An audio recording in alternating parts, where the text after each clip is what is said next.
Hello, everyone. Welcome to another episode of Into the Hive Mind, and it's here. We've got the LVO 2025 recap. Did pretty well with my Tyranids here, and had a fun time kind of updating the models too. So, finally, after 16 years, I'm getting the hang of painting Warhammer minis. But yeah, so this is the list. I brought an Assimilation Swarm and basically tried to go all in on infantry, and basically the fact that Assimilation Swarm can now heal without having to control objectives, and you can just bring entire infantry models back. So here is my list. I had some fun naming, are my bases big enough yet? Because Pyrovores are now on 80 mil bases, and I just find that hilarious that they are 35-point infantry models that are larger than, a Hive Tyrant or a Carnifex. Just find that really funny. But anyways, Tyranids, Assimilation Swarm. So again, the aspect of this list is you have a bunch of Harvester models that pick a friendly Tyranid unit in your command phase within 6, and can either heal D3 plus 1 wounds or restore a infantry model back to the unit. Obviously, you can't go above starting strength, and you cannot bring back a dead character. And just tried to go all in on that, bringing back tough to kill infantry. So my list starts with the Hive Tyrant, and this is probably the centerpiece of the army, as he has the Instinctive Defense Enhancement. Now, what this enhancement does is, as long as the bearer is within 6 of a Harvester model, he gets a free Heroic Intervention. In addition, he gets Fights First for him and his unit. Really key, the Hive Tyrant does join to 6 Tyrant Guard, and then, all of them get to Heroic and Fight First as long as the Tyrant himself is within 6 of a Harvester unit. Next, we have a Neuro Tyrant. He has the Biophagic Flow enhancement. That was really just, I had 10 extra points. But I think it came up once. But essentially, he gets a 12-inch aura of Harvester units within that aura heal within 9 instead of 6. I actually don't know how that works with stratagems. Like with the stratagems that allow you to heal out of phase. Didn't really come up. Like I said, this was really just because I had 10 extra points. But he is joined by 6 Zoanthropes. Finally, we have the Swarm Lord. He just gives you extra CP and gives you that Vect aura, and he is also joined by 6 Tyrant Guard. And having a tanky Vect aura that you can just shove up the center of the table is really powerful. But obviously expensive. It's a 400-point unit. So, yeah. Then we have a Pyrovore who makes Spore Mines, and Spore Mines can still sometimes do secondaries if it's area denial, engage, or behind enemy lines. However, they cannot do actions, but actually in this list, that's not why the Pyrovore is there. The Pyrovore is there to basically shoot out a Spore Mine kind of into your front lines, and then when the opponent, because the opponent inevitably is going to shoot you and then probably charge something, and if they just shoot you and don't charge you, then you just charge the Spore Mine in, and when that happens, the Spore Mine dies, and you pop the stratagem Reclaim Biomass to bring a unit back. So the number of times that a Spore Mine became a Tyrant Guard is pretty much at least once every game. Next up, we have the Haruspex. This is our first Harvester unit. The Haruspex is in this list, and basically his entire job is to just walk onto my expansion objective and sit there with a potential grabbing 4-up Feel No Pain and punch anything that gets too close. And, heal in the meantime if he can. And then we've got a Lictor. This is just there for secondaries, so I kind of would only infiltrate him a few inches in front of my deployment zone, and he was basically just there to either cleanse or do containment if I got those on turn 1.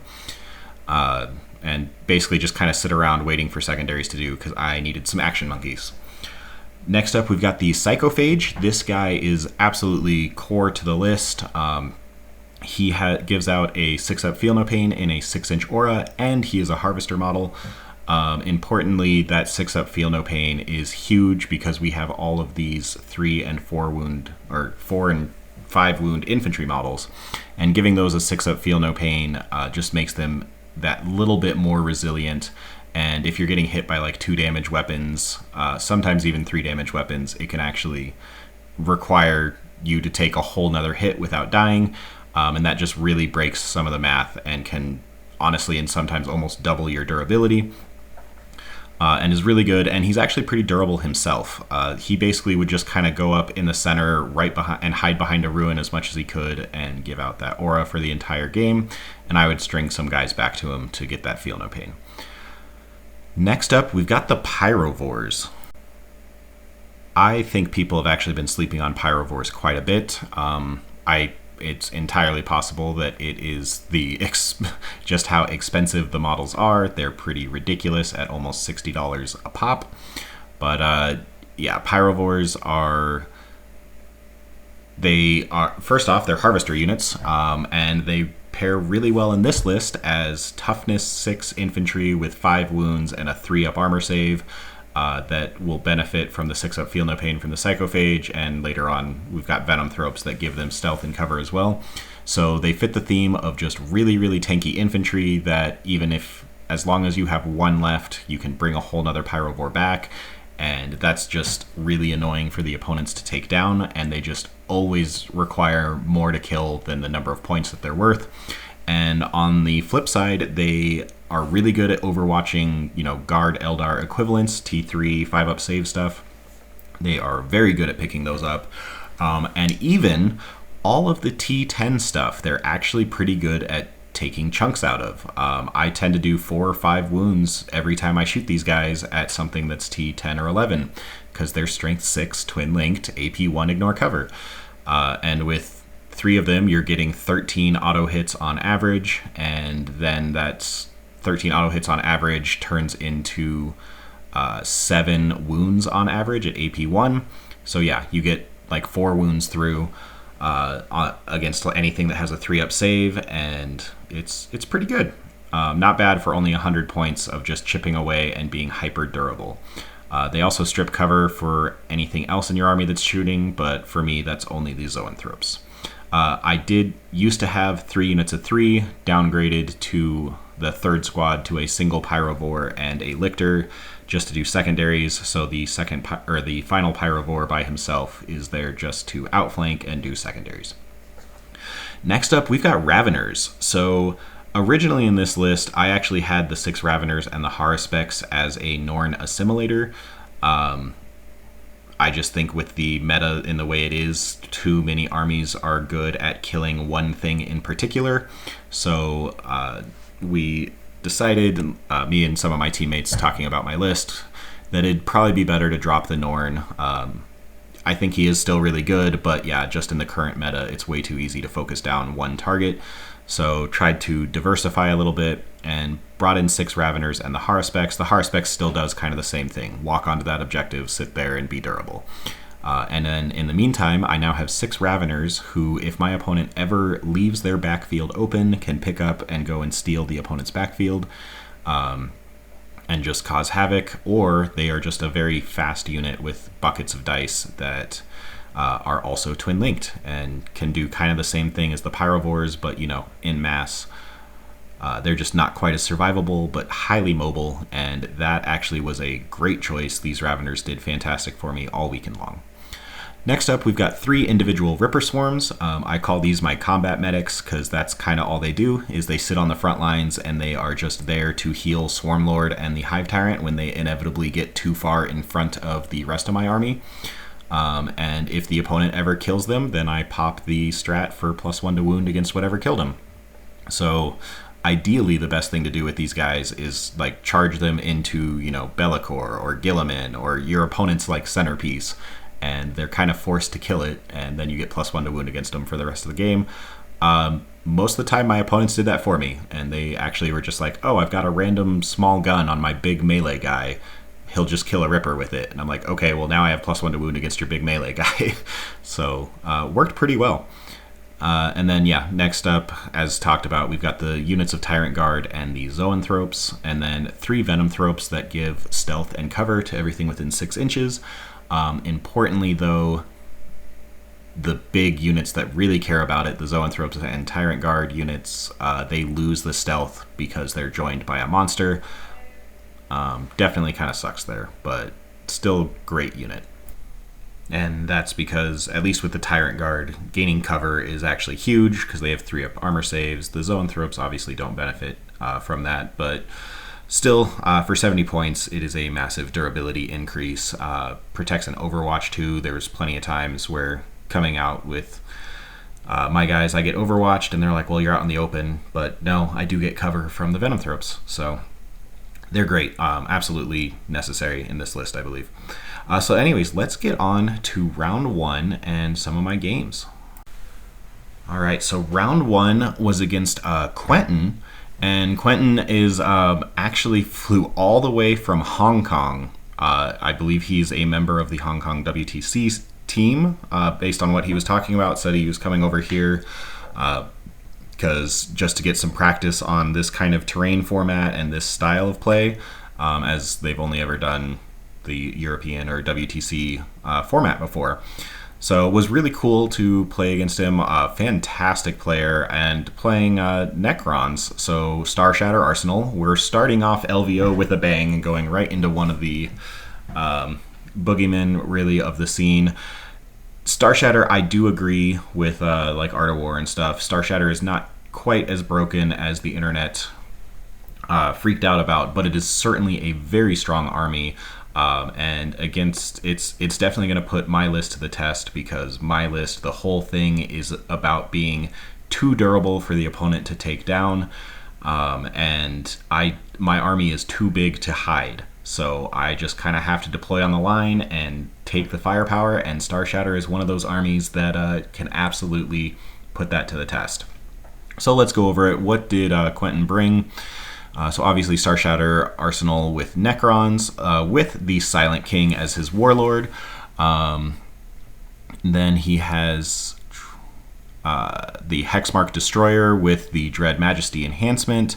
Overlord with the Translocation Shroud. Has the Dread Majesty, and the Hexmark Destroyer has the Chrono Impedance Fields for the -1 damage. And oh, there we go. Sorry, I'm not familiar with the WTC format for lists, but we have, Emotech, the Stormlord, giving him CP. We have the Silent King. We have a Hexmark Destroyer with the Chrono Impedance Fields. That's the -1 damage thing that he can give to the Silent King. And then the Overlord with the Dread Majesty, which is just a second aura of the Silent King. So he has 2 different 6-inch auras of reroll 1s to hit and wound. Then he has 5 flayed 1s for secondaries, 10 Lich Guard. These guys join with the Overlord and just keep him alive and are very difficult to kill. Then he's got 3 Ophidian Destroyers. These guys are just great at going up-down for secondaries, which is something that Star Shatter really struggles with. So here's a unit to fix that. Alongside 2 units of Tomb Blades, also very good at doing secondaries. He has a 2-man Locust Heavy Destroyer unit with the Emitic Exterminators to clear out hordes, because this list can otherwise struggle with that, but they do it very efficiently. And then another single Locust Heavy Destroyer with the big flat 6 damage gun, but more often used for secondaries. He's got a Canoptic Reanimator to double reanimate, and this guy sits pretty much right next to the Lich Guard squads, makes them super durable, where if you don't kill the entire squad in one go, he's resurrecting twice, plus he's got a Resurrection Orb, and can basically bring an entire... Even if, like, I got it down to 3 guys at one point, and he just went back to 9 in a single turn. He's got a Canoptic Spider. This guy gives out that 6-inch aura of 6-up Feel No Pain, same as the Psychophage. Is fantastic for durable lists like he has. Then he's got 2 Doomsday Arcs. Obviously, those guys are great. They are the main firepower of the list, alongside the Silent King. And then, sorry, this is cut off, but a Triarch Stalker. This guy he has got 2 giant Melta-Guns, and anything that he shoots, I believe he gives extra AP to, maybe ignore cover or something like that. But yeah, he buffs the Doomsday Arcs as long as he shoots it first. Very powerful list. And Quentin definitely knows exactly what he's doing. Yeah, very strong, and putting me to the test right off the bat at LVO. All right, so starting off, we have the mission we're playing is Taken Hold, Mission A. So day one, all 3 games are on Tipping Point, which is this hammer and anvil-like deployment, but slightly offset. So all 3 games on day one are played with this deployment type, and the first 3 missions are pretty standard, and then we get into some pretty strange missions on day 2. But starting off, we're playing standard Take and Hold with Tipping Point deployment. So Take and Hold is just 5 points per primary objective, and both of us went tactical. Every single round that I played at LVO, both players ended up going tactical, so no fixed at this LVO. But all right, yeah, so we've got deployment. As you can see, my army doesn't hide. Like, I can't. So I deployed everything on the line and waited to see who went first. And Quentin, meanwhile, deployed. You see the Reanimator in the back there with the Ophidian Destroyers on his home objective alongside Emotech. And basically, Emotech's just there to generate CP. The Ophidians are going to pop up into reserve and go do secondaries later. The Reanimator is there next to the Overlord with the reroll 1s to hit and wound aura in a brick of 10 Lich Guard just to keep them alive. So again, that's basically a second Silent King. He is currently deciding where to put his Silent King. But you've got the Triarch Stalker, as you can see, kind of deployed right in the center front. He's got his Flayed Ones infiltrated behind that ruin near the center. And then what he ends up having is 2 Doomsday Arcs just off camera to the right that you can't really see. But they're both there next to Silent King, so they're going to be within his aura and can basically just fire down the bottom angle of the board. But also they, move 10 with advance and shoot, so they can reposition very easily, especially with the free rotation on a ridiculously long model. So glad GW did that, but it's cool. It's fine. No, it is fine. Basically, the tactics for this mission are I'm not allowed to touch any of the objectives. As soon as I touch it, I will die, because then he gets +1 to hit and wound against me. And that is devastating when I'm trying to be a defensive stat check. So essentially, I'm going to have to find a way to kill him without touching the objectives, and then kill him fast enough that I can make up my points later. So anyways, this is our deployment, and Quentin does win the role to go first. This is okay. I mean, yes, it means he gets more turns of shooting at me, but I mean, all that was going to happen if I got first turn is run onto objectives, and yeah. As discussed, that's not what I want to be doing in this matchup. So with him going first, he basically has the choice of, does he push out to actually shoot at me, giving me a potential chance for a response, or does he just kind of sit back and do nothing for the first turn? He kind of splits the difference. He comes out and shoots at Swarmlord's unit at the bottom, and I did make a mistake. I intentionally trailed my Tyrant Guard back to the Psychophage and the Venomthropes, but I was dumb, and that meant that I put them on my home objective, so he could get +1 to hit and wound against them right off the bat. So that definitely was going to get punished for that. And what you can't see, my Zoanthropes are tucked in behind that building ruin right in front of Swarmlord and Tyrant Guard, basically right in front of my home objective. So I do have Zoanthropes that can come out as a response if he does push his Doomsday Arcs too far forward. This is just another photo of deployment before he's moved his turn 1, and I think he actually ends up, you now see a Doomsday Arc up on the top corner, and I think he realized that that's not going to get much of an angle on anything. I think he repositioned this. We'll see in the next photo. All right. Nope, I was wrong. He does keep it. So this is the another angle so you can see his full deployment. We got a Doomsday Arc at the top and a Doomsday Arc at the bottom next to the Silent King, and Triarch Stalker in the middle. But again, keep in mind his entire army can advance and shoot, so he can reposition pretty quickly. But yeah, so this is Quentin's deployment, and he does get first turn. As you see, bikes are kind of in the front to do secondary actions alongside some flayed ones, and with Ophidians ready to pop up for turn 2 deep strike shenanigans and secondaries. But as far as secondaries for first turn, Quentin draws area denial and overwhelming force. I'm pretty sure you're allowed to redraw overwhelming force now on turn 1. And I mentioned as such to him. He checked the cards and you can't, but I think they've been FAQ'd where you can now. But either way, he went for it anyways because I did have Swarmlord's Tyrant Guard on my home field objective. Basically, what he does for his turn 1 is he pushes these flayed ones into the center to get area denial, and then this Doomsday Arc on the bottom and the Silent King come out to shoot at my Tyrant Guard on the bottom, and the Triarch Stalker I think was just out of range. It only has 24-inch range, so couldn't quite get range on them down there. And then the Doomsday Arc on the top, I think maybe fired a pot shot at a Pyrovore. I don't remember quite what that one did. It was not nearly as efficient as the Doomsday Arc Silent King at the bottom, which I think killed 4 of my 6 Tyrant Guard. However, that does mean he did not achieve overwhelming force, decides to pitch it at the end of the turn, but he does score 5 for area denial, and then we get into my turn 1. On my turn 1, I draw the secondaries of Recover Assets and Secure No Man's Land. That's not great because Secure No Man's Land is telling me to go touch these objectives, and as I've already said, I don't want to do that. But now it's worth points, so yeah, basically what I end up doing, I do push everything forward. Let's see, how many Tyrant Guard do I actually have?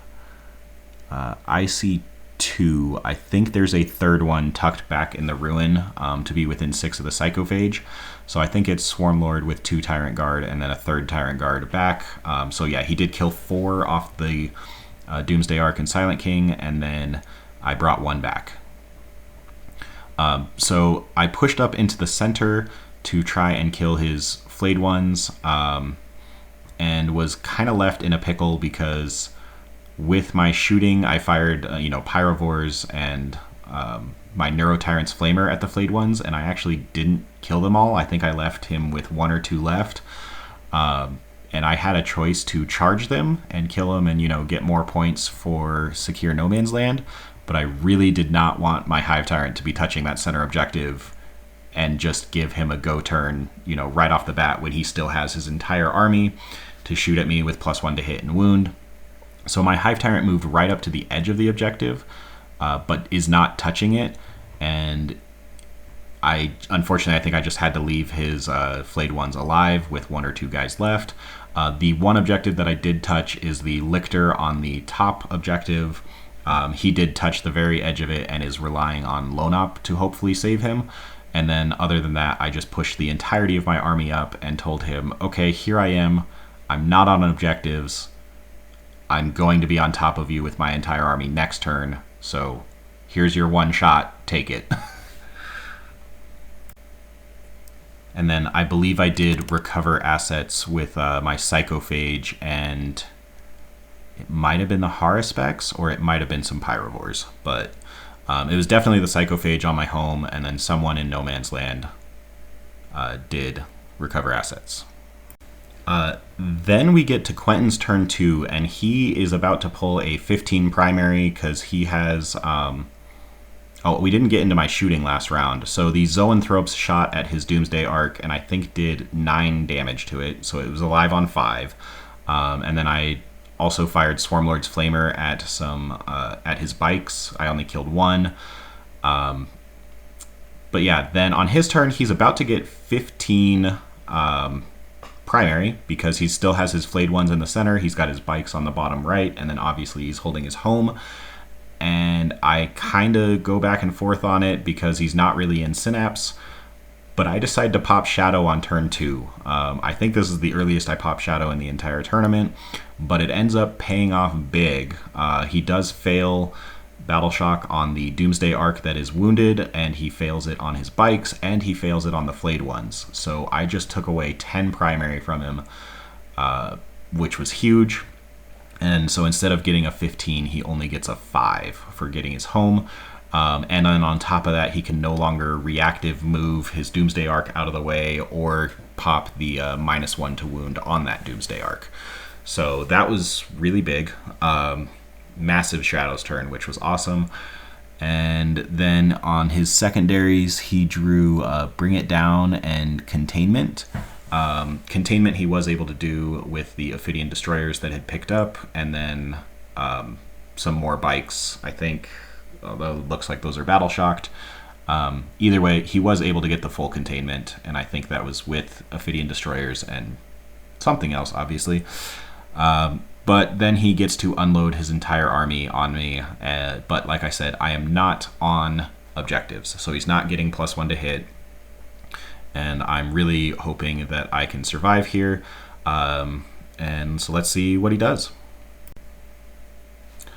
All right, well, it doesn't look like we have a picture of the exact things that happened, but he does shoot and kill off the remaining 3 Tyrant Guard off of Swarmlord's squad, followed by charging into Swarmlord with the Silent King. Swarmlord does manage to live, though, with his 4-up invuln. Silent King in combat is actually, I think, only AP1 for 2 damage. So Swarmlord has a 3-up save and tanked pretty well against that. On the top of the table, he did throw some bikes to get within 12 of the Lictor and try and shoot me off of that objective, and I believe the Lictor lived on 1. And then he basically came up with the Lich Guard to basically pressure the center. I don't think they charged, but they strung out to contest the center. And then the rest of his shooting didn't go super well. I think he shot the other Doomsday Arc at my Haruspex, and did some amount of damage, but it wasn't. I think 2 went through and he did 8, so I still had 6 left.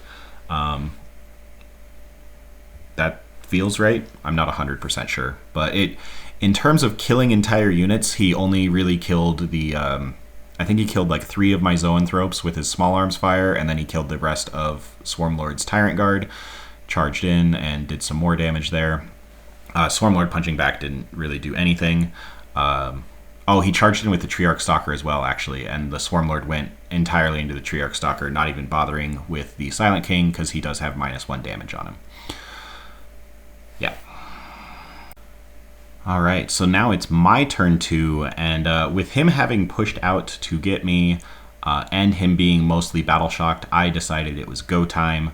I'm now, like, I kind of have to touch the objectives, so I just say, okay, now we're fully going for it. Haruspex barely walked forward to touch the objective, basically charged the bikes that he'd put on there to contest it from me, to basically only give me a 5 on primary, but I charge the Haruspex in to get onto the objective there. The Lictor with 1 wound actually healed back up to 4 and then charged into the Doomsday Arc just to give it -1 to hit, basically, and do some chippies to it. Pyrovores also shot into it and I think brought it down to like 6. Did some decent damage. Actually, I think they brought it down to 7, and then the Lictor popped off and put it down to 3.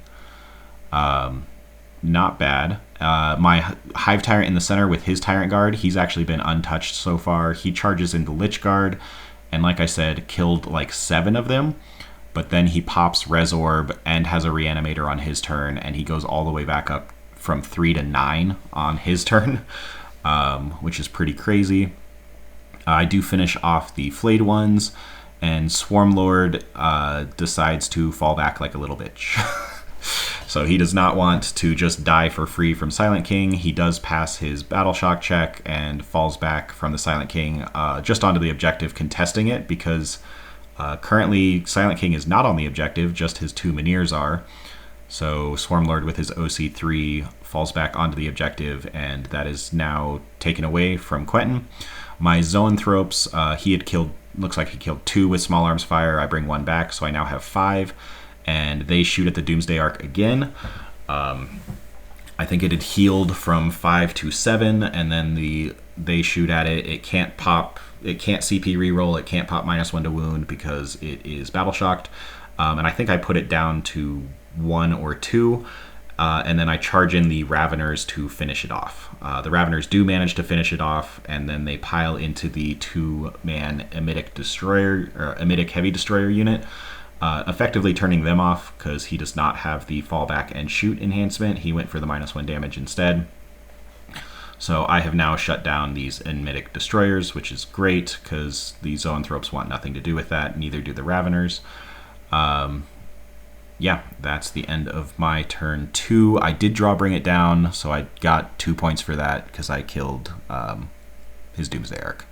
I also drew Behind Enemy Lines, which, although I had guys in his deployment, I was not wholly in his deployment. So I went ahead and tossed that. So this is what the table looks like at the end of my turn 2. Like I said, I pushed everything pretty far forward. I killed a bunch of Lich Guard and killed my way out of combat, and then he ends up rezzing a bunch of them back. But so now I have Silent King on the bottom right objective, completely untouched, ready to kill Swarmlord and destroy most of my Zoanthropes. I have Raveners in combat with his 2 Destroyers, and then I'm controlling the center, but I'm staring down 10 Lich Guard, and he has a very wounded Doomsday Ark in combat with the Lictor up at the top, and I've got Pyrovores in range of Venomthropes, Psychophage, and Haruspex and Pyrovores holding my expansion objective pretty handily. Nope. All right, well, looks like we then skip straight to the end. I guess I got really into the game and stopped taking pictures, but as you can see, I was able to eventually push my way through. Silent King was a menace. I never was able to kill him, but he just kind of rampaged through my lines. He actually left the Zoanthropes alone, which I was a little surprised about, but I guess, yeah, strength at like AP 1 for 2 damage, he wasn't really going to chew through those very effectively. So I left Silent King alive, didn't even really bother to go after him unless I was forced to. The Lich Guard in the center, they ended up healing back to 9, and they actually went up to the top objective to try and knock me off of there. They came really close. They put the Haruspex down to like 3 wounds. They tied up all my Pyrovores. And yeah, I kind of had to turn around I had to turn the Hive Tyrant back up to go and kill those guys. The Zoanthropes actually moved forward, so how you see them there in the center now is they actually just barely, they all formed a line so they could see like the back 2 Lich Guard, and they shot at that with their blast profile, and that helped a ton. I think I killed 5 or 6 of them with that, and then because of that, the Haruspex was able to finish off the remainders. I did have the Lictor, I think, put the Doomsday Ark down to 1 wound at the end of his turn, and I was able to get like a Pyrovore to shoot. My outflanking Pyrovore was able to do that last wound to it. Or no, the Biovore was. That's right. I had it down to a singular wound left, and then the Biovore shot it. Didn't do any dev wounds, but it actually was 2 shots, 2 hits, 2 wounds, and he failed one of the saves, CP rerolled it, still failed it, and I finished off that Doomsday Ark. So I've basically never done that before, but way to go, Biovore. And then, yeah, I killed off basically everything else aside from Silent King and just outscored him from that point on. And yeah, it looks like we kind of stopped taking pictures, but that's essentially what happened there. He had a good run. We actually ended up having Venomthropes and Ophidian Destroyers fighting in the top left for like 3 turns, and neither one of us could finish the other one off, but I was preventing him from doing actions because he was in combat. So that is how game 1 goes. I do chalk up a win, which was pretty hard fought, honestly, and very well played by Quentin. Quentin actually goes on to win his next 5 games back to back, and so I end up being his only loss. And actually, after me, his lowest scoring game is in round 5, where he gets a 91. And other than that, 92, 92, 100, 100. and he ends up placing 62nd. So very well done to Quentin. He quickly picked up this meta and terrain, which he was coming here to figure out. Nicely played. Would love to see him again. And so then we move on to round 2. After playing against Necron Starshatter, which I was very, at least, aware of and semi-prepared to fight against, we go to the complete opposite end of the spectrum, and I play against Imperial agents. I literally have no idea what this army even does. I know the internet is really down on them as not a real army, but I'm about to find out if that's true or not. I am playing Adam Funk, and let me tell you, he is one of 2 Imperial Guard players who's there. His army is gorgeous. It does seem like a hobby army, but boy does he know how to play it. He absolutely had a plan. And his list is insane. Just the sheer volume of guys in it is reminiscent of like Chaos Cultists, but they all have 4-up invulns. It's a pretty crazy list. So let's go over it.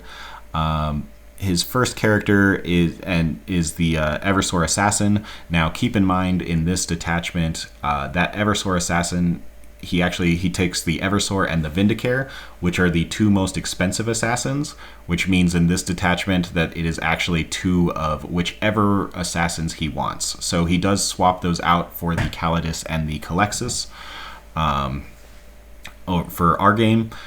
He also has Inquisitor Draxus. I don't fully remember what this Inquisitor does, but I think it's like a double shooting attack is what I'm remembering. Not 100% though. Watch Captain Artemis. This guy's just really good. Deathwatch guy. Then another Inquisitor. I'm sorry guys, like I said, I know nothing about what this army does. Still really don't. And then he has a Navigator. I know that he has a 12-inch no deep strike bubble, and I think he does something else, but yeah, and then he apparently an entourage, and don't even know what that does, but I believe that went with Draxus. And then he does have a Watchmaster with the Vigil Spear, like this guy, Deathwatch captain basically. Then we're looking at 10 Deathwatch kill team, all with ridiculously 4 Deathwatch heavy Thunderhammers. That's really all you need to care about. Those things are insane and re-rolling all hits against me because I am Xenos. Then he has a second 10-man Deathwatch kill team, and this one is with all the guns, so like frag cannons. Don't worry, still has 4 heavy Deathwatch Thunderhammers, but one squad was definitely kitted out more for melee, one more for shooting. But that's still 20 Deathwatch veterans that all have full rerolls to hit against me because I am Xenos. After that, he's got a bunch of Imperial Navy Breachers, 3 11-mans, I believe, and then a bunch of Inquisitor agents, and then 3 11-man Subductor squads. So these are 11 guys with 4-up invulns that infiltrate. And that's just really, really good for basically putting me in jail. It's a very cool new way to do that I have not seen before. And then he finishes off his list with a Corvus Black Star that he puts the Combat Watchmaster Artemis and Combat Deathwatch team in. And then he has a Allied in Armiger Warglaive. So yeah, very, very different and interesting list than anything I've ever seen before. However, it is full of T3 guys, and I do have profiles that are really good for that. So we'll see how this goes. All right, so round 2, we are playing Linchpin. So again, we're still on tipping point deployment. But Linchpin is you get 3 points for holding your home objective, and then as long as you're holding your home objective, the rest of the objectives are worth 5. But if you are not holding your home objective, then the rest of the objectives are only worth 3 each. This does actually come up in our game, hilariously enough. But yeah, so as you can see, I have once again fully deployed on the line, this time not even really bothering to hide. Adam's list, I don't know what it does, but I don't see guns big enough to be afraid of just putting my entire army on the line and saying, see what you can do. The only thing that I did hide was the Venom Thropes, because it does seem like he had a lot of guns, if not necessarily powerful ones. So as you can see, yeah, fully deployed along the line, and then Adam deployed all of these guardsmen with 4-up invuln equivalents straight across the middle to basically put me in jail, and then he can redeploy all of them. So this is really designed to block out infiltrate and scout stuff, which I don't really do anyways, and then kind of just block your opponent in their deployment zone. Especially if you get to go first, then this whole line can just push forward and really prevent you from moving at all. And that is exactly what happens. Adam does get first turn, and he just pushes up to basically lock me in my deployment zone for the first turn. Here's just a better picture, because I did have my Lictor at least get to scout forward, or infiltrate forward, so he had the first drop and put his big brick right in the center. So I just grabbed the bottom area for my Lictor, thinking that, you know, it'd at least be good for containment or something if I grabbed that, or engage in the first couple turns. And yeah, looks like Adam actually is not entirely deployed yet in this picture. There we go. That's right. I just remembered that Quentin and I technically didn't get to play our turn 5. I mean, you saw the state of the board. I clearly had the game, but we actually went to turn, and I almost I didn't score as many points as I could have, and it was a closer game than it would have been had we played 5 turns. So because of that, I was a little more nervous about going to time again. We didn't play on a clock with Quentin and I, so now I was very conscientious of the amount of time that I was taking, and as such, with how many models it looked like Adam had, I let him know, I'm like, hey man, I don't care, this gives you an advantage, I'm just going to deploy my entire army rather than taking time to alternate back and forth. I don't think what you're doing is going to change what I'm doing. So I kind of deployed my whole army first. So he got the advantage of knowing where everything was, but I was kind of relying on just the durability. Again, I didn't feel super threatened by his guns. And this is now Adam has gotten first turn and his scout moves and everything, but you can see this is how he ends up deploying his army with his black star in the back. And then, yeah, with first turn, he begins pushing forward. Once again, my opponent with top of turn draws overwhelming force, and I tell him that I'm pretty sure he can redraw that. He shows the card to me, says, no, I can't. And I like I said, I think that's been FAQ'd, but didn't really feel like arguing that at the moment, so he seemed intent on that being fine with that just becoming a CP anyways. He did have established locus. What you see now is his army after he redeployed, so he actually backed up a little bit, then got first turn and ends up pushing forward again. But yeah, so he does get the, I think I see a 4, that looks like a 4-point established, oh, but that's on turn 2. So he ends up not going for established locus because he advances forward to basically cut me off, and does that rather than doing a 2-point locus, but he decides to hold on to it because he has tons of stuff in Deep Strike, including assassins that can up, down, and all of that stuff. And here we go. This is the beginning of him putting me in jail. As you can see, I have about 6 inches of forward movement before I run into him. And then on top of this, he's lining up to kill the Lictor on the bottom with one of these squads, and also has the Eversor down there as well. Or Calidus. Yeah, Calidus is down there, ready to shoot the Lictor as well. He gets just within 12. Looks like in the next picture, we jump ahead quite a bit, but he does end up killing the Lictor, and that's kind of the only thing he does turn 1. He kills the Lictor and he puts me in jail. On my turn, I drew Secure No Man's Land and Recover Assets. I can't really recover assets because I am in jail, but what I can do is kill most of this jail that he put wall that he put in front of me. I am all my Pyrovores are strength 6 AP 1 twin linked, so I am auto hitting, wounding you on 2s, re-rolling, and he's 4-up invuln guardsman, but I put him on that 4-up, and then yeah. So between the Haruspex, Pyrovores, and Tyrant Guard, who are also strength 6 AP 1 for 1 with 5 attacks each, it's kind of the perfect profile to kill these guys.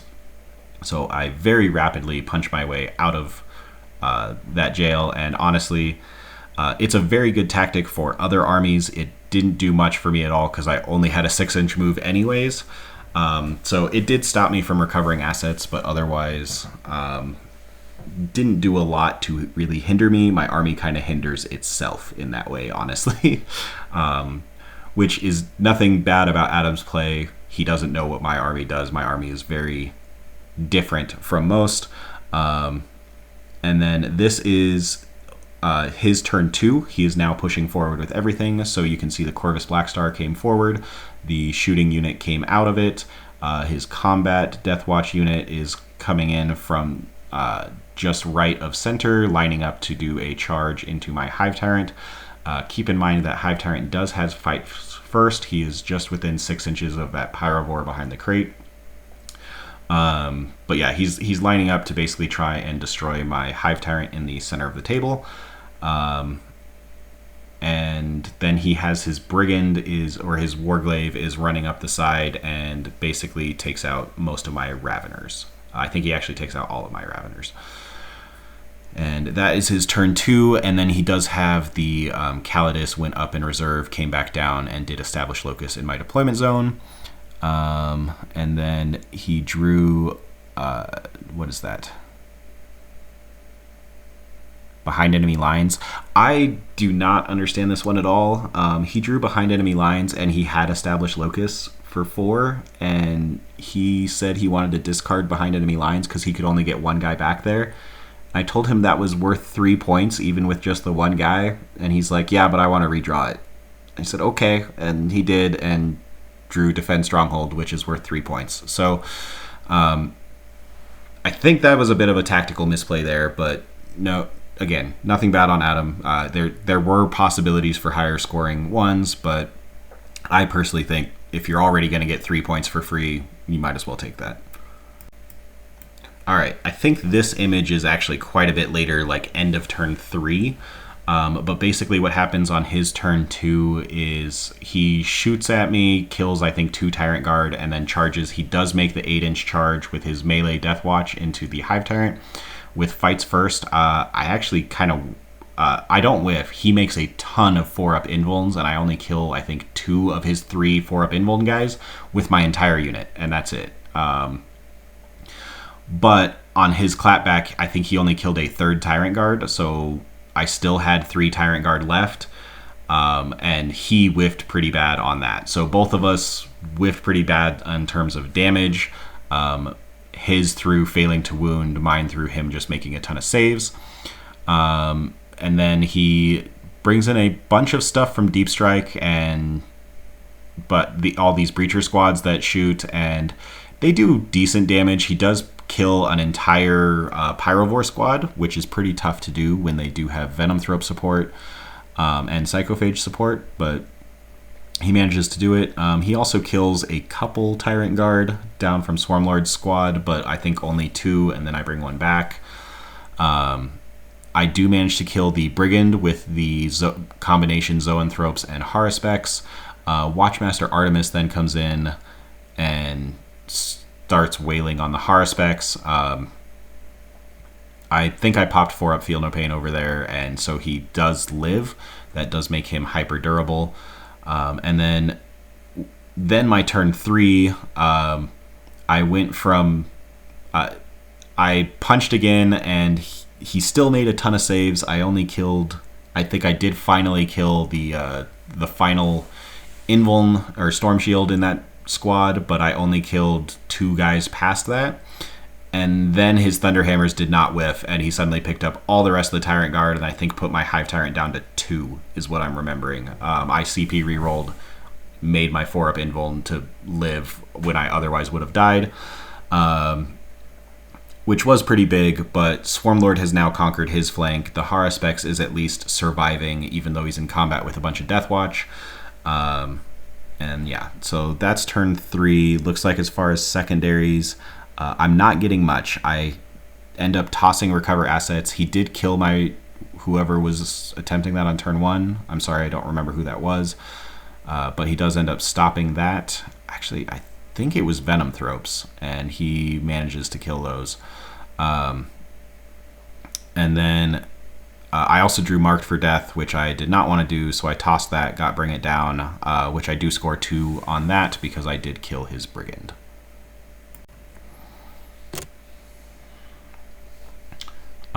But don't worry, I know it looks really bad for him. He still has like 3 entire squads in reserve, including the Inquisitors. So all these Breachers suddenly come in and start lighting me up. They kill more Pyrovores, they kill more Tyrant Guard, and yeah, they do a decent job, but their firepower is okay, but it's definitely better against profiles that are not mine. This is kind of what my list is built to survive, is pretty much that kind of shooting. However, he is kicking my butt on the secondary game. Drawing Extend Battle Lines, followed by a Cleanse Engage on all fronts, where he gets 4 on both of those. So I do manage to respond in kind. By turn 4, I have carved through most of his stuff. I do hold the center. I think the Hive Tyrant does die, but then the Zoanthropes and Psychophage manage to finish off the center. The Zoanthropes... Actually, the Hive Tyrant does die, but I think he's down to just a character left, and then the Pyrovores manage to pick that up, while the Zoanthropes and Psychophage finish off the Black Star. And the Haruspex is, again, just barely hanging on against these guys up at the top, through using all of my CP for 4-up Feel No Pain. And I do end up getting Cleanse and Assassinate. I think I actually got Assassinate for free because I had killed all of his characters by turn 4. I did put us on a chess clock when we had an hour left. We were just starting turn 3 when they said an hour left, and I'm like, hey, I think we're okay, but I would like to, speed things up. And then it took him like more than 10 minutes to even just do his reserves. So I did put the chess clock on. And then, yeah, we started. He realized that at the end of his turn 3, and he had top of 3, he only had 6 minutes left on his clock. I was like, oh, you're right. Sorry, I thought this was turn 4, but this is only turn 3. Yeah, we do need to speed up. And with that, we kind of rushed when we didn't need to. We still had 20 minutes left by the time the game was over, but we suddenly felt really pressured, and I apologize to Adam for that. But again, my previous game did go to time, and that made me a little leery. But with that, I think it was slightly suboptimal plays, but the game I had already broken through. So it was more just a matter of I want to make sure that I get to play my turns because I had catching up to do on points, and yeah. So I did push through and end up killing off most of his army. We did kind of rush through his turn 5, but he did only have like 30 seconds left on his clock. Not that I would have done like a hard dice down, but yeah, he did feel a little pressured, and I apologize for that, but he did get 3 on containment, 2 on no prisoners for turn 5, and he was very quickly running out of stuff. Like I said, turn 4, I finally broke through. The Haruspex lived and managed to kill off the guys he was in combat with, and yeah, I'd finished off the center with Pyrovores and killed his Black Star. So once all the Deathwatch were dead, then it was way easier for me to take out the actual Imperial agents part of the book. So I did end up winning this game. Definitely, Adam played this army great, though, for it being, one of the lower armies in the tier rankings. He did great and actually finished with a 3-3 with Imperial agents, which I think is phenomenal at LVO. He got 460th place, so he is in the top 50%, which is really cool. Well played to Adam. All right, so I am now 2-0, going into round 3. Historically, round 3 has been kind of my bane at most tournaments, and then especially LVO. I think of my 11 LVOs before this, I think only 3 of them was I undefeated at the end of day 1. So was really worried about this round, but feeling pretty good, feeling pretty strong with how my army was doing. And then I get paired into another army that I wasn't really expecting, Imperial Knights. Not that they're a bad army, I just, like, Tyranids especially struggle into them because we really struggle with T10 and above, and turns out that's all this army is. But that's okay. We got a strength buff from Synapse, so now I'm strength 6 instead of strength 5, which means I'm wounding them on 5s instead of 6s. Except, oh wait, let's take a look at Jeremy's list. We've got Canis Rex, a Knight Lancer, and a Knight Crusader. That is 3 big knights that are all T12. So my strength 6 still wounds it on 6s, including my Pyrovores Flamers, which normally are decent at chipping away at T10 and 11, do way less to T12. He does have 4 small knights in it as well, and then a Navigator, which I had just played against in the previous game. Again, this guy just has a 12-inch no deep strike bubble and can sit on his home field. So pretty cool that he is 2-0 with this army, and it's really strong. I mean, it's very straightforward, but you've got your Knight Lancer. I don't actually know what the banner enhancement does. Maybe that's like extra movement slightly. I have no idea. Sorry. But he does have the Knight Crusader, and this guy has... Well, I guess it's not an enhancement. It must be a datasheet ability. If it stands still, it gets sustained, which works all the time in Overwatch, but I guess he doesn't Overwatch anymore. I remember that from early days of 10th, sorry. But he does get sustained as long as he doesn't move, and I'll tell you this, turn 1 he walked to touch his home ruin and see through it, and then didn't move for the rest of the game. So he had sustained the entire time. But yeah, so Canis Rex and Cerastus Knight Lancer, 2 very tanky combat knights that push super far forward. And then 2 Armiger Helverins, so those are the autocannon shooting ones, and 2 Armiger Warglaves, the Melta chainsword ones. Yeah, so light on number of models, as Imperial Knights always are, but very decent army, honestly. And I apologize, I just realized I don't think I said my opponent's name. This was Jeremy Breda. Awesome guy, and his knights were really cool, very well painted, and I will show you that image here. So this is our deployment. We are playing Scorched Earth. Like I said, gorgeous models of this knight army, but as you can see in terms of deployment, I have a lictor that is basically just on the other side of a little like barricade thing that's on the table edge up there. So he is just behind obscuring terrain, but basically right in front of the knight player. And then the rest of my army didn't even really bother trying to hide. I just have the Haruspecs and a Pyrovore squad ready to hit my expansion objective, with basically the entire rest of my army ready to go straight down the center. As you can see, the terrain's looking pretty light. There is like plasticard footprints that you can hide behind, but in terms of actually being on the terrain, there's not much to really hide with at all. But yeah, so Jeremy deploys all 3 large knights on his home objective, but keep in mind they can just walk through walls, so they are all threatening the center easily, especially that Lancer who is in the corner there and moves 14. So yeah, and then he's got 1 Armiger on the center right and 2 Armigers in the bottom right, and then a single Armiger with the other 3 big knights in the top by his home objective. So that is his deployment. But then what I found really funny was the table next to us was playing an identical list. So just took a picture of that because I did find that hilarious.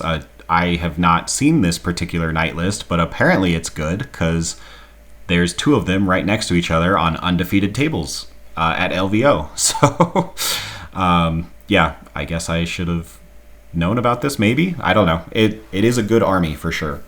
But yeah, let's get into the actual game itself. So with this game, I actually got first turn for the first time at LVO this year.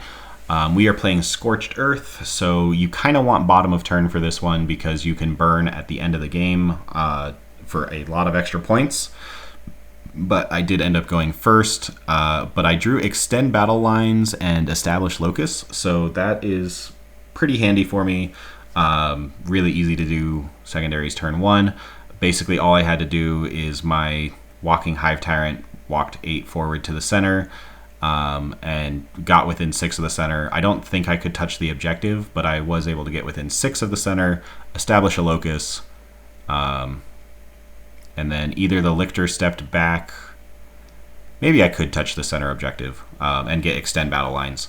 But the nice thing is I was basically able to just push up with my entire army without extending too far and get all my secondaries and basically position to take whatever Jeremy decides to throw at me.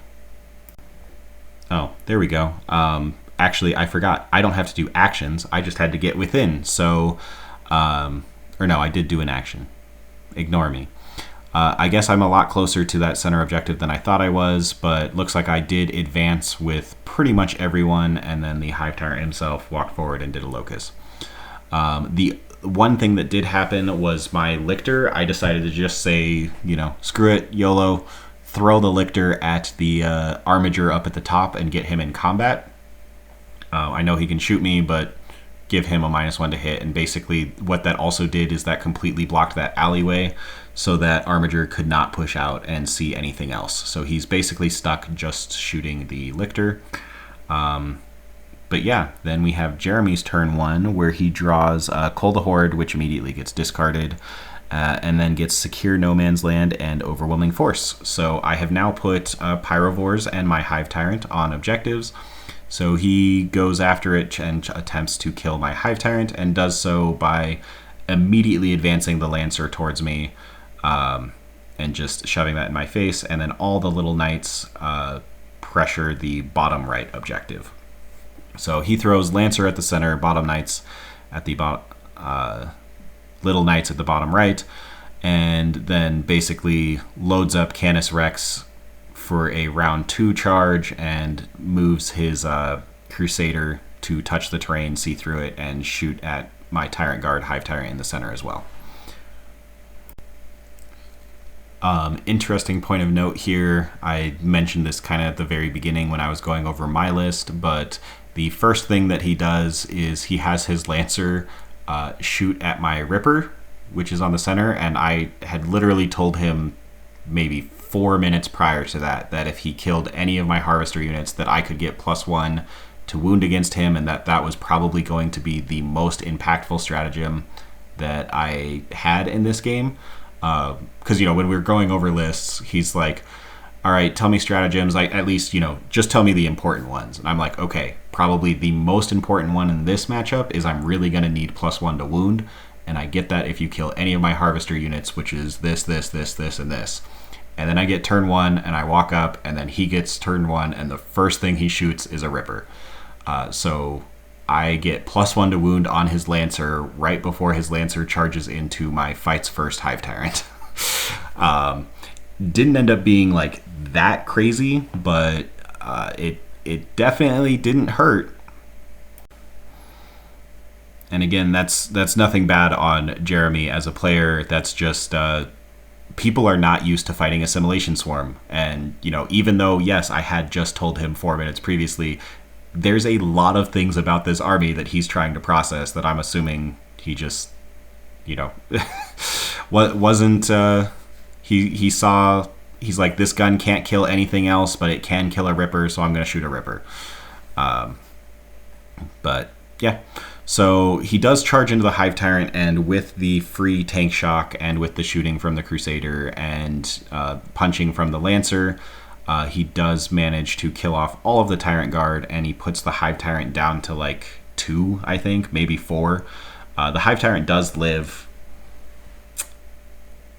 Yeah, because what ends up happening is he actually, I forgot, he precisions out my, so he leaves me with 1 Tyrant Guard at 2 wounds left. And then he decides to spend the Epic Challenge and try and just precision out my Hive Tyrant with his flat 8 damage spear, which means all he has to do is really, if 2 of his 6 wounds go through, 5 or 6 attacks, I don't remember quite how many the Lancer has, but if only 2 go through, I'm just dead. Because even though I'd get a 5-up Feel No Pain from the Tyrant Guard, 16 damage, I'm probably not making 7 of those. So yeah, he decides to precision me, but with my free CP reroll on the Hive Tyrant, I do manage. He does 4 wounds. I pass 2 of them on my 4-up invuln, which is average. CP reroll, pass the 3rd one, so only 1 of them goes through. And then with my 5-up Feel No Pain, I end up taking 6 damage, and I go down to 4. Importantly, though, the bad thing about this is that my Tyrant Guard, who I think had a singular wound left, then got to start reanimating new Tyrant Guard. He killed those off pretty quickly, but it was just, again, people are not used to how to fight against Assimilation Swarm, where with like finishing stuff off. So I just kind of got to take advantage of that and have my Tyrant Guard live a little longer than they should have. Alright, so then we have my turn 2. I think I needed an 8-inch charge from Swarmlord, maybe a 7 into his Armiger. I do believe I had to CP reroll it, but Swarmlord did make it into an Armiger. I didn't quite kill it. I think I popped lethal hits, but the reality is most of my turn was throwing my entire army at this Lancer that was right in front of my face. So I don't think I fell back from it because I did still have fights first, and I just accepted the -1 to hit on the Zoanthropes. I might not have even thrown the Zoanthropes into him. I think, yeah. So you see on the bottom right, their Armiger is down to 2 wounds left. So I actually fired all my Zoanthropes at that Armiger, and then I threw all of my Flamers into the Lancer, and then was hoping with my fights first Hive Tyrant with +1 to wound. So keep in mind, I had at least 5 Pyrovores. I think I had 6 Pyrovores that got to shoot this Lancer with +1 to wound. So that is 6d6 plus 6 auto hits, wounding on 4s, twin linked, that put the Lancer on his invuln. So I think that was like 8 or 9. No, I think I did 11 damage with Pyrovores into the Lancer. I've been telling you guys these things are great, especially with +1 to wound. And it didn't matter that I was in combat, and then the Hive Tyrant did manage to finish it off, but it came down to like literally the last roll. He CP rerolled his invuln save, and if he had passed it, he would have lived with his Lancer, and that would have been really bad. But he did fail it, and the Lancer died. So my Hive Tyrant got to live a little bit longer.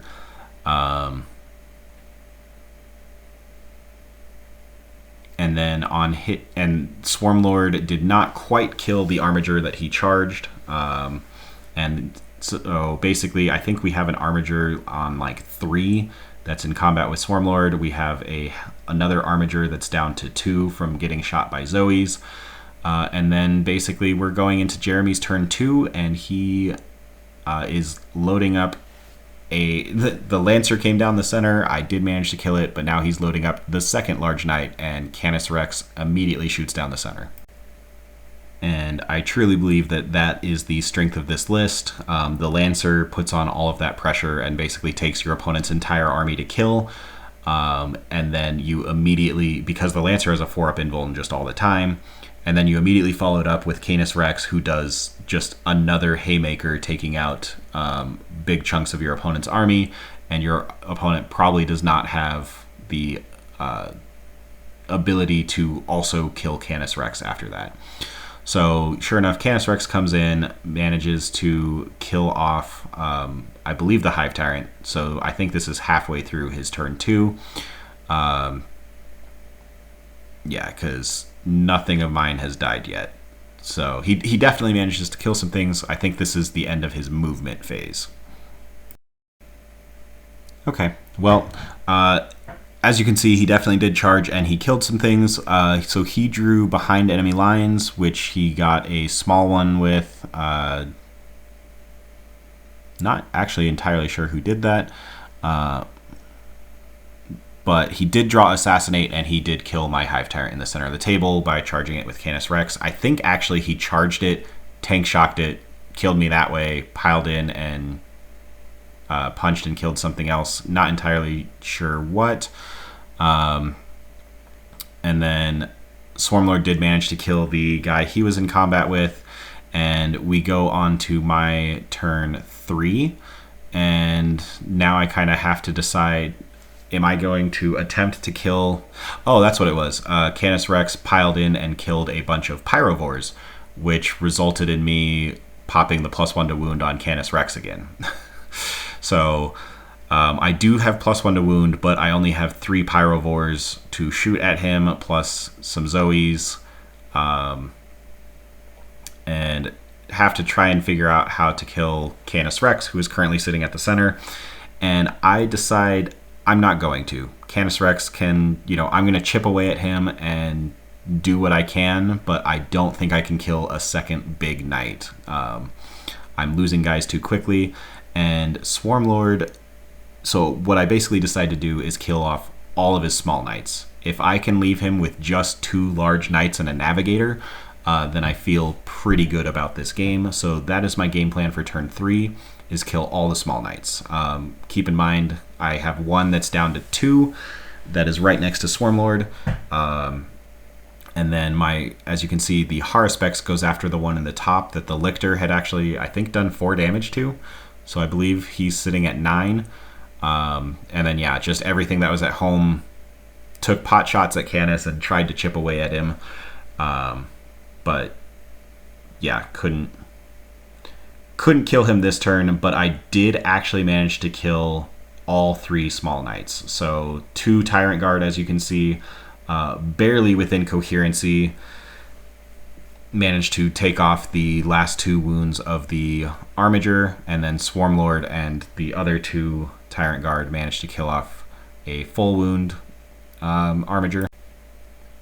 And then the Haruspex with lethal on 5s does manage to kill the Armiger up top. So I kill all 3 little knights, and I have now left him with only 2 big knights, one of which is on his home objective, and a navigator also on his home objective as his only means of scoring. On his turn, he basically shoots and kills off, the Crusader shoots and kills off the rest of the Tyrant Guard around Swarmlord, and does decent damage to Swarmlord, but doesn't manage to finish him off. Importantly, notice there is a Ripper there, ready to heal Swarmlord. I think Swarmlord's down to 2 after being shot by the Crusader. And then Canis Rex finishes off all of the Zoanthropes, which were the only real threat to him. The Neuro Tyrant did survive, it looks like, with 4 wounds remaining. But he's got Canis Rex in the center. I am quickly running out of things that can deal with him, and he is kind of killing me off the table. I'm running very low on resources. But I believe with the Flamers and everything, I did get Canis down to, I think, 12, is what I'm remembering. So I think I did half damage to him with... I mean, again, it was incidental shooting, but it was incidental shooting with +1 to wound and twin linked. So not too bad. And yeah, now we're going on to my turn 4. On my turn 4, I do end up drawing Engage and Defend. I toss Defend and end up, because he's literally, I've got Canis Rex staring down my home field, so I toss Defend, like, there's no way I'm holding that. All he has to do is walk Canis onto my home, which he probably wants to do anyways because we're playing Scorched Earth, and if Canis can just walk over there and burn my home, that gives him 10 extra points. So immediately tossed defend, and I drew no prisoners. So I was going to have to kill something, and the only thing in front of me was Canis Rex. So I decide to go for it. I bring the Haruspex down to the center, and I bring Swarmlord up to the edge of the objective, and then position the Ripper there. So basically, if I remember right, Swarmlord currently has a 6-inch charge into Canis Rex, and the Haruspex has an 8-inch charge. But I put the Ripper there because if Swarmlord fails his charge, then on Jeremy's command phase, Swarmlord's still going to be on that objective, and the Ripper can then sticky it. And so then it'll at least be mine for turn 5. Even if Canis comes and steals my home, I will have the top, and I will have stickied the bottom right. So that was the plan there. However, Swarmlord does manage to make the 6-inch charge, but the Haruspex fails the 8-inch charge. And I decide to just go for broke. I have +1 to wound on Canis, and I just throw my entire army, Pyrovores, Venomthropes, Neuro-Tyrant, Rippers, literally just have every single person charge Canis Rex. And after, shooting him with Pyrovores again, and I think the Pyrovores actually put him from 12 down to 5. I'm telling you, +1 to wound twin-linked flamers are really good.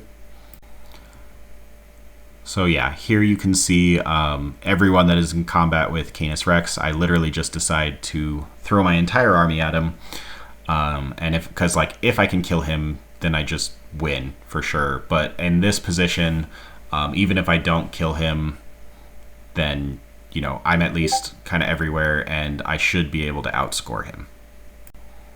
Yeah, and then here's just a closer up picture. The Ripper did heal the full 4 wounds to Swarmlord, so he's up to 7, but charged in against Canis Rex, and again, this is just showing everything. There's literally a Neuro-Tyrant, Venomthropes, Pyrovore, and Ripper decided to charge Canis Rex on the off chance that Swarmlord leaves him with a wound left, that I can hopefully plink it off. Turns out that was unnecessary, though. Swarmlord is a boss, and I think I CP rerolled my 1 miss to hit, and with wounding on 4s twin linked, I think I did 7 wounds, and Swarmlord just picked up Canis pretty easily, actually overkilled him by quite a bit. Sir Hector then gets out. That is the other reason why I kind of surrounded him with everything, is I wanted, if Swarmlord did kill him, I wanted something to be able to pile in and try and kill Sir Hector. Because again, I drew no prisoners, and I believe it doesn't count as a kill unless Sir Hector is dead. That's something special about his data sheet. Not entirely sure how that works, but I wanted to kill Sir Hector as well. And Sir Hector knew that something was going to be able to pile into him, so he gets out behind my own little ruin, an inch away from the wall on one side where the Neuro-Tyrant can't pile into him. So the only thing that can is the lone Ripper. Because it's funny, I decide to pop lethal hits on that Ripper, and I do actually roll 2 6s to hit. I forget that Rippers are sustained, and I forgot that for the entirety of LVO. But yeah, so I have 6 attacks. I roll 2 6s to wound and a 5 to hit, and then I roll a 5 to wound, and he fails all 3 4-up armor saves, and Sir Hector goes down. So I do actually manage to get that kill there. And with that, my opponent does have his Crusader left, but that is all he has for his turn 5. But he does draw Bring It Down and Defend Stronghold, so he kills off Swarmlord for 2 points on Bring It Down, and he does hold his home. So for a final score, with me winning pretty handily there, what would this be? Looks like 81 to 50. Yeah, or 91 to 50. 91 to 60 paint scores. Sorry, guys. But no, very, very good game.